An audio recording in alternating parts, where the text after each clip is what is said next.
Hello friends, today we learn rights of the arrested persons. Last lecture में हमने देखा था विदाउट वारंट मैजिस्ट्रेट्स और पुलिस ऑफिसर्स और सिटीजन्स कैसे अरेस्ट करते हैं और उनके ड्यूटीज़ क्या क्या हैं और उनके राइट्स कौन से हैं। आज हम rights of the arrested person देखेंगे। Every citizen know that their rights about arrested. हर व्यक्ति को पता होना चाहिए कि उसके राइट्स क्या हैं अरेस्ट के बारे में। तो हम आज rights of the arrested person देखेंगे। इसका एक क्वेश्चन भी आता है एग्जाम्स में। Discuss the procedure how arrest to be effected and what are the rights of the arrested person. Arrested person में उसके एक्चुअल मोड्स क्या क्या हैं और उसके टाइप्स कौन से हैं ये देखेंगे। First, actual contact is necessary to effect it, यानी अरेस्ट को इफ़ेक्ट करने के लिए एक्चुअल कॉन्टैक्ट ज़रूरी है, यानी पर्सन को अरेस्ट करने के लिए कॉन्टैक्ट होना ज़रूरी है। उसके मोड्स हैं modes of arrest section 46। Section 46 में बताया गया है सबमिशन टू कस्टडी, यानी एनी पर्सन जिसको अरेस्ट कर रहे हैं उसका सबमिशन ज़रूरी है, वो खुद को सबमिट करना ज़रूरी है। टचिंग द बॉडी फिजिकली, उसको बॉडी को टच करना ज़रूरी नहीं है या है भी, दोनों ऑप्शंस हैं। फिर कन्फाइनिंग द बॉडी, यानी बॉडी को कन्फाइन करना यानी रोक के रखना उसको। It is not necessary of physical arrest. Police officer shall inform the accused or the person to be arrested that you are under arrest. Then no force is necessary. He shall actually touch or confine the body of the person to be arrested. यानी police you are under arrest कहने के बाद वो जो भी person है वो अपने आप को सरेंडर कर रहा है, तो वहाँ पर पुलिस को फोर्स करने की ज़रूरत नहीं है, फोर्स लगाने की ज़रूरत नहीं है। अगर वो अपने आप को सबमिट नहीं कर रहा है तो उसको फिर बॉडी को उसके टच करना पड़ेगा और उसको फिजिकली कन्फाइन करना पड़ेगा। अब rights of the arrested person क्या क्या है, तो there shall not unnecessary restraint to prevent the escape of arrested person. Section 49 of CrPC act 1974 में सेक्शन 49 कहता है कि नेसेसरी नहीं है कि किसी को भी अगर वो भाग जाएगा इस डर से उसको रिस्ट्रेंट नहीं कर सकते, ये उसके अरेस्टेड पर्सन का राइट है। There shall not unnecessary force used. Section 46 में बताया है कि अननेसेसरी फोर्स यूज़ करने की ज़रूरत नहीं है, जितना अरेस्ट करने के लिए प्रोसीजर है उतना ही करना पड़ेगा। इसमें अमेंडमेंट किया गया है 2005 में। No woman shall be arrested after sunset and before sunrise. Woman police shall by making written report permission of JMFC can arrest. यानी इसमें 2005 में अमेंडमेंट किया गया है कि वुमेन्स को, लेडीज़ को अरेस्ट नहीं कर सकते, तो कब, तो आफ्टर सनसेट और बिफोर सनराइज अरेस्ट नहीं कर सकते हैं। और फिर भी अगर ऐसी सिचुएशन आती है, इन केस कोई ऐसी सिचुएशन आ गई भी, तो वुमन पुलिस, जो वुमन पुलिस ऑफिसर्स होते हैं, लेडीज़ पुलिस ऑफिसर, वो ही अरेस्ट करेंगे वुमेन्स को। जेंट्स पुलिस ऑफिसर्स अरेस्ट नहीं कर सकते हैं। वो भी जेएमएफसी का जो जुडिशियल मैजिस्ट्रेट फर्स्ट क्लास है उसका परमिशन लेना ज़रूरी है अरेस्ट करने के लिए। फिर नेक्स्ट हम देखेंगे ए नंबर, बी नंबर है, ये सी नंबर उसका राइट है। The person arrested to be informed the ground of arrest and right of a bail। Section 50 यानी सेक्शन 50 में पर्सन, जो भी पर्सन को अरेस्ट किया जाता है उसके राइट्स हैं कि उसको इन्फॉर्म्ड करना पड़ेगा, उसको इन्फॉर्मेशन देना पड़ेगा कि उसको क्यों अरेस्ट किया है, और उसको राइट ऑफ बेल भी है। उसका जो बेलेबल ऑफेंसेस होते हैं उसमें उसको बेल भी मिलती है, तो उसका राइट है वो, तो उसको इन्फॉर्म्ड करना चाहिए। Person arrested for non-bailable offense without warrant to be informed that he is entitled to be released on bail and that he may arrange for sureties on his behalf। यानी इस sections में section 50 में कहा गया है कि जो भी पर्सन है जिसको अरेस्ट किया जाता है वो नॉन बेलेबल ऑफेंस में विदाउट वारंट जो अरेस्ट किए जाते हैं उसमें उसको वो एंटाइटल्ड है, वो ऑन रिलीज ऑन बेल यानी वो बेल पे रिलीज किया जा सकता है। तो उसके लिए उसको बताना है कि इन्फॉर्म करना ज़रूरी है कि उसके क्राइम्स क्या है, उसने क्या किया है और उसको क्यों अरेस्ट किया गया है, और उसकी श्योरिटीज़ के ऊपर उसको बेल मिल सकती है, ये उसको बताना पड़ेगा। उसमें अमेंडमेंट किया है 2005 में, सेक्शन 50 का अमेंडमेंट किया गया है, section 50A। This new section 50A to require police officer to give information about the arrest of person as well as the place where he is being held to any one of his friends, relatives or such other persons who may be nominated by him for giving such information। यानी amendment 2005 में इसका amendment किया गया है। Section 50A में जो भी व्यक्ति को अरेस्ट किया जाएगा उसके बारे में उसको इन्फॉर्मेशन दी जाएगी, और उसके वो जिसको भी बोलना चाहेगा, उसके फ्रेंड्स, रिलेटिव्स या किसी को भी उसको पूछ के ही उनको इन्फॉर्म किया जाएगा पर्सन्स के मर्जी से। जिसको भी वो नॉमिनेटेड करेगा उसके मर्जी से फैमिली, फ्रेंड्स को या फैमिलीज को इन्फॉर्म किया जाएगा। फिर सेक्शन 54 है examination of the arrested person by medical practitioner at the request of the arrested person। Section 54 before examination कैसे किया जाएगा, उसका ये भी एक अरेस्टेड पर्सन का राइट है। Before he is produced before the magistrate, and second number is at any time during his period of detention in custody. यानी वो जब बिफोर यानी उसके मैजिस्ट्रेट के सामने जाने से पहले, प्रेजेंट करने के पहले भी उसको एग्जामिनेशन कर सकते हैं, उसका मेडिकल एग्जामिनेशन। और दूसरा है ड्यूरिंग हिज पीरियड, यानी वो जब डिटेंशन में होगा, जब वो अरेस्ट किया हुआ होगा तब भी उसका मेडिकल एग्जामिनेशन किया जा सकता है। ऐसे ये दो वेज हैं जिसमें हम इसका एग्जामिनेशन कर सकते हैं। अब इसमें थर्ड है अमेंडमेंट किया गया है, इसमें भी amendment of section 2005 to section 54 subsection 2 provides that a copy of the report of the medical examination of the arrested person should be furnished by the registered medical practitioner to the arrested person or the person nominated by such arrested person। यानी उसकी जो भी examination, medical examination किया है उसकी copy जो है वो अरेस्टेड पर्सन को देना पड़ेगा। ये इसका अमेंडमेंट किया गया है। सेक्शन 54A, सेक्शन 54A में identification of the person arrested. अब जो अरेस्टेड पर्सन है उसके आइडेंटिफिकेशन क्या है, तो उसमें फर्स्ट पॉइंट है police officer shall communicate to him the grounds of the his arrest as early as he can.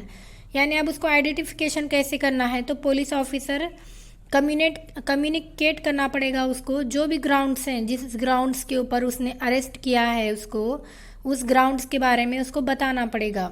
और सेकंड नंबर है grounds are to be communicated in one instalment, यानी ग्राउंड्स को एक ही साथ उसको इंस्टॉलमेंट में बता देना चाहिए।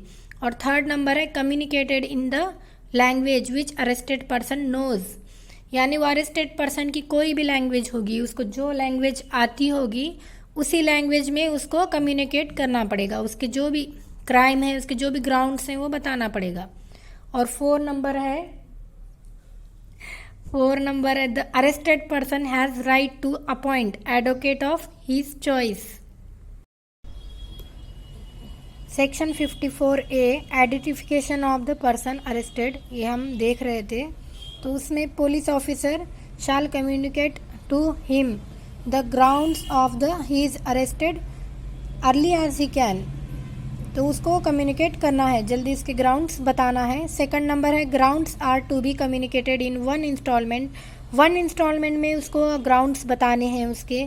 थर्ड नंबर है communicated in the language which arrested person knows, यानी वो जो लैंग्वेज जानता है उसी लैंग्वेज में उससे कम्युनिकेट करना है।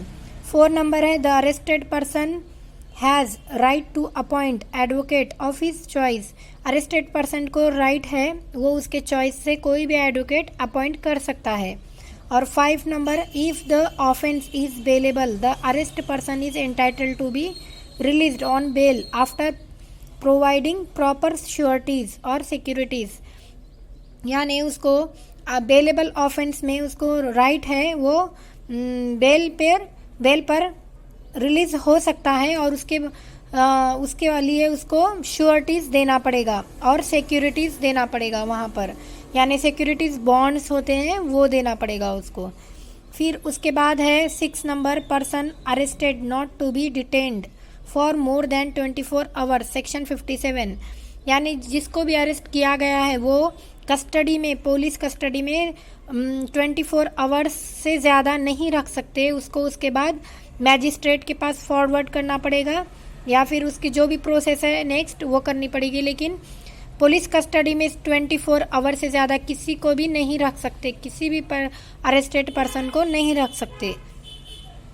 अब इसमें कॉन्सिक्वेंसेस ऑफ अरेस्ट पर्सन है, section consequences of arrested person after arrest such person remains in the custody of the police till he is taken to the court और रिलीज्ड ऑन बेल, यानी कि वो जब तक उसका बेल नहीं हो जाता वो कस्टडी में रहेगा, पुलिस कस्टडी में, लेकिन 24 आवर से ज़्यादा नहीं। मैजिस्ट्रेट में ऑर्डर, तो इसमें मैजिस्ट्रेट के पास ली जाया जाएगा 24 आवर्स के बाद उसको, ये प्रोसीजर भी है इसकी। फिर मैजिस्ट्रेट के पास लेकर जाने के बाद मैजिस्ट्रेट ऑर्डर देंगे। अब वो क्या ऑर्डर देंगे, तो order to release him on bail, या तो उसको कहेंगे कि बेल के ऊपर रिलीज किया जाएगा, या सेकंड कहेंगे order to remain in police custody which requires investigation, या कोई और इन्वेस्टिगेशन करना है तो पुलिस कस्टडी में रखने के लिए कहेंगे उसको। फिर order for magistrate custody which is equivalent to civil prison, यानी फिर उसको मैजिस्ट्रेट की कस्टडी में रखा जाएगा सिविल प्रिजन में। फिर in bailable offence CrPC provides bail as of right, ये तो हमने बेलेबल ऑफेंस में देखा। फिर बाद में से इसमें CrPC provides bail, bail as क्या है तो उसका राइट है बेल।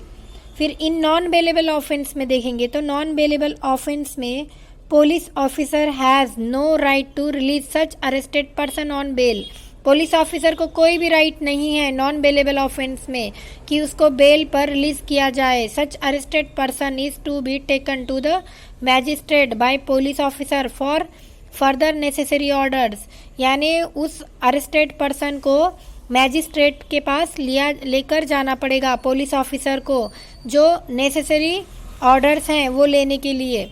फिर इसमें सर्च पॉइंट्स है, next A point search of arrested person, section 51 बताता है पुलिस ऑफिसर में सर्च अरेस्टेड पर्सन, यानी पुलिस ऑफिसर उसको सर्च कर सकता है, ढूंढ सकता है ये अरेस्टेड पर्सन को। फिर उसमें female arrested to be search the search shall be made by another female police officer, यानी वो जो उसकी तलाशी लेते हैं अरेस्टेड पर्सन की, तो पुलिस ऑफिसर को राइट है वो उसको सर्च कर सकता है, ये सेक्शन 51 में बताया गया है।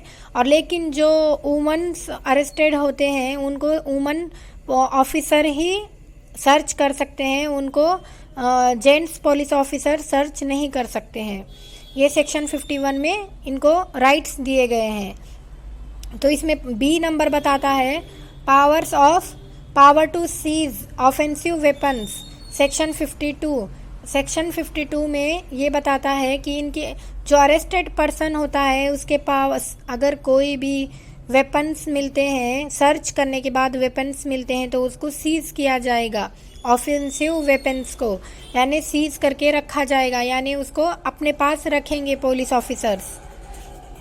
फिर नेक्स्ट है C point, examination of the accused by medical practitioners at the request of police officer.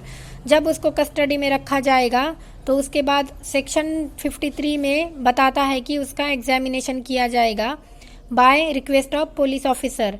इसमें जो बड़े पुलिस ऑफिसर्स होते हैं वो ही रिक्वेस्ट कर सकते हैं। जो छोटे होते हैं लेवल के, लो लेवल के जो ऑफिसर्स होते हैं वो रिक्वेस्ट नहीं कर सकते हैं। इसमें अमेंडमेंट किया गया है 2005 में सेक्शन 53A में 53A में अमेंडमेंट किया गया है। फिर इसका ई पॉइंट है person arrested to be taken before magistrate और officer in charge of police station.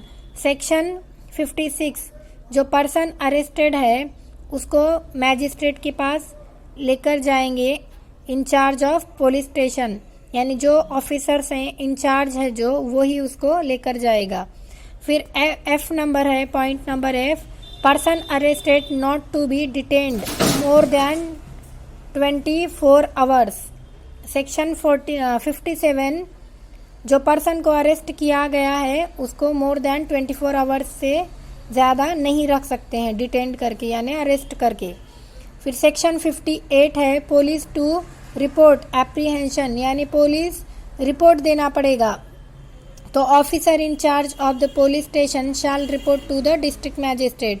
तो किसको रिपोर्ट देनी पड़ेगी? तो डिस्ट्रिक्ट मैजिस्ट्रेट को रिपोर्ट देनी पड़ेगी। फिर उसमें है H point, discharge of person apprehended. Section 59, section 59 बताता है No person who has been arrested by police officer shall be discharged except on his own bond, यानी no person who has been arrested by police officer, जो person police officer से arrest किया गया है उसको discharge नहीं कर सकते। अब डिस्चार्ज करेंगे भी तो कब करेंगे? एक्सेप्ट दिया है यहाँ पर, ऑन हिज ओन बॉन्ड, यानी उसके खुद के श्योरिटी के ऊपर, खुद के बॉन्ड के ऊपर, ऑन बेल और under the special order of the magistrate, या फिर स्पेशल मैजिस्ट्रेट के ऑर्डर से। उसमें इसका पॉइंट है power on escape to pursue and retakes. C section 60, if a person in lawful custody escapes, यानी जो पर्सन है एस्केप्स करता है यानी भागने की कोशिश करता है लॉफुल कस्टडी से, तो उसको पकड़ने का राइट्स किसको है? तो जो इंचार्ज है इसका, जो पुलिस ऑफिसर इंचार्ज है वही इसको अरेस्ट कर सकता है। तो ये सब अरेस्टेड पर्सन के राइट्स मैंने बताए हैं आज। I hope you like this video. और इसमें केस लॉ है Surendra Tiwari versus state of UP 1994। Surendra Tiwari versus state of UP 1994 ये केस लॉ है। आप इसको डिटेल में पढ़ सकते हैं और इसको साइट भी कर सकते हैं, साइटेड कर सकते हैं। Thanks for watching.